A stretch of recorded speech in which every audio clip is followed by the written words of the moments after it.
The observation deck of the Nexus Prime hummed with barely contained tension. Representatives from 17 different species had gathered to witness what many considered impossible. A human child, no more than 12 standard years old, sitting, cross-legged in the center of the galaxy's most dangerous predator sanctuary. Captain Zixathera of the Valerian Empire flicked her serpentine tongue nervously. "This is madness," she hissed to Commander Krell, whose chitinous exoskeleton clicked with agitation. That creature should have been devoured the moment it stepped inside. Through the reinforced transparasteel, they watched 8-year-old Emma Martinez calmly unwrap what appeared to be some sort of human sustenance bar. Around her, in a carefully controlled ecosystem, prowled the most feared apex predators from across known space. The Shadowmaw of Kepler 442b, a creature that had single-handedly decimated 3 separate colonization attempts, lay merely 10 meters away. Its 6 eyes, each the size of dinner plates, tracked the child's every movement. The beast's razor-sharp mandibles, capable of shearing through starship hull plating, remained utterly still. "Impossible," whispered Dr. Yilna, the consortium's leading xenobiologist. Her forearms trembled as she adjusted her recording equipment. The pheromone readings alone should have triggered every predatory instinct in that habitat. The child should be nothing but atoms by now. Emma took another bite of her granola bar, completely oblivious to the cosmic significance of her snack time. Crumbs fell to the synthetic grass below, and something extraordinary happened. A pack of void wolves, creatures that hunted in the vacuum of space and whose howls could shatter the sanity of lesser species, approached cautiously. One, the pack, leader with scars covering its ethereal form, gently sniffed the fallen crumbs before settling down nearby.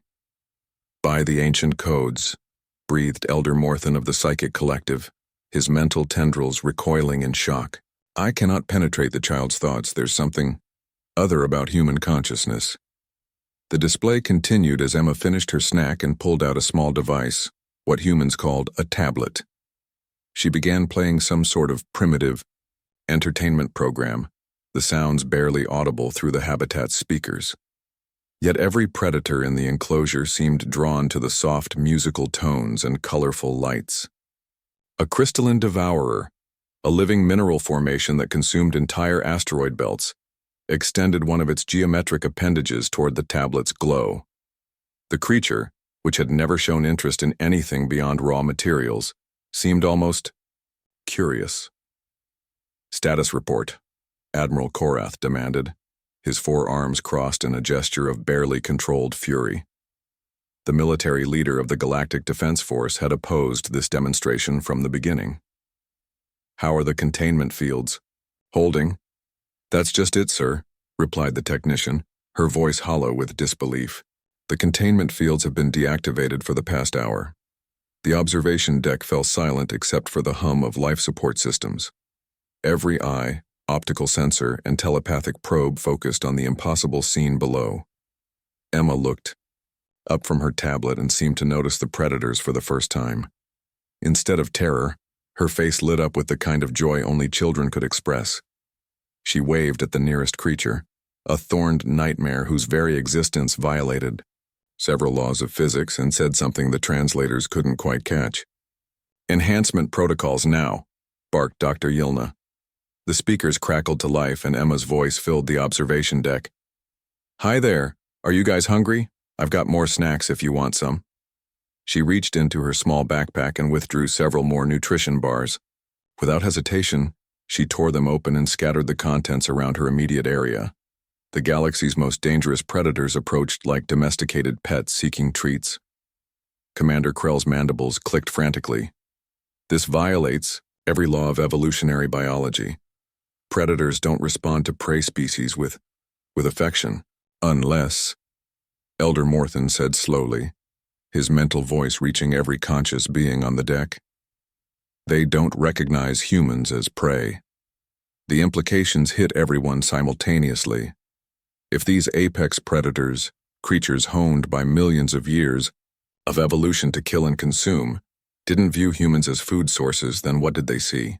Emma began talking to the creatures as if they were neighborhood pets. She showed them pictures on her tablet, laughed at their curious reactions, and even attempted to pet the Shadow Maw's massive head.